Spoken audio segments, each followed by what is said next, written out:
Kerran tulee aika, milloin sen Herra tietää, jolloin työ on kirkas kuin päivä,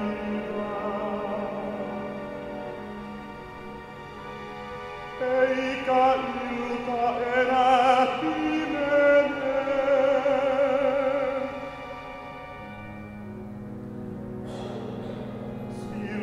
Virtaavat Jerusalemista elämää antavat vedet.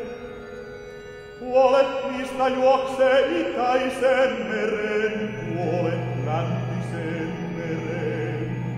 Kesät talvet elättää. Sinä päivänä Herra on oleva koko maan piirin kuningas. Hän on oleva yksi ja aina.